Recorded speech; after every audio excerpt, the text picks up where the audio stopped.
While we're on gender issues, over to Canada now, where, you thought we just got out of Pride Month. Today is the last day of Pride Month. And, of course, you might remember back in March we had World Pride in Sydney, which, of course, was part of the Mardi Gras that had Lydia Thorpe laying down in front of buses and whatever. It was the best thing I've ever seen at Mardi Gras. But the Prime Minister of Canada, Justin Trudeau, has put out a tweet saying it's not just Pride Month anymore. And you can take a look at the tweet here.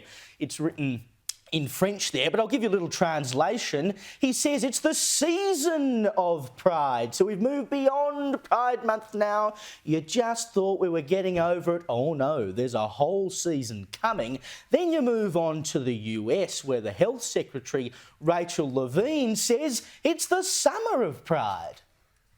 My name is Admiral Rachel Levine, and I have the honour of being the Assistant Secretary for Health at the United States Department of Health and Human Services. Happy Pride. Happy Pride Month, and actually, let's declare it a summer of Pride. Happy Summer of Pride.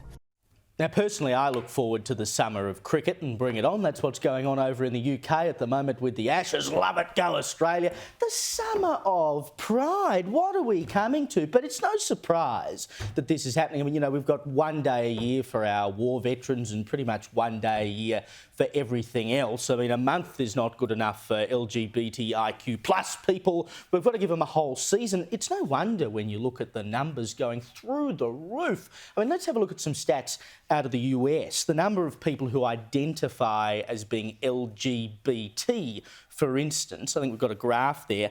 Look at 2022. That red line is Gen Zers, right?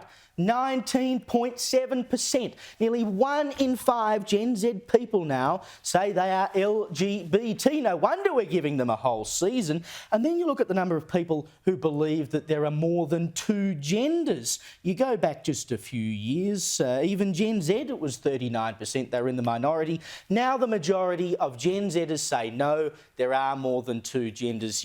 Forget about Pride Month, forget about Pride season or even Pride summer. Why don't we just have Pride century at this point? It's unstoppable. Just make it permanent Pride, Liz. I think that's what we're getting, whether we like it or not. But the question is, where is this coming from? Of course, they always argue, oh, no, this is because everyone was so oppressed in the past, they couldn't identify as their true selves. But every other night, we're talking about where this kind of social contagion is coming from. Kids are being taught things that, introducing their little malleable minds to ideas at a very young age. And so that is where I would argue these kinds of stats, they're starting to come through. The younger generations, of course there's more than 2 genders. And of course I identify somewhere on the spectrum, but not those binary 2. They're boring, they're outdated, they're just social constructs. It goes to show you just how frighteningly effective all that propaganda brainwashing has been. Well, when you consider that, and have a look at this next clip from a recent Pride March in, I think it was in New York City, in America, have a listen to what they're saying.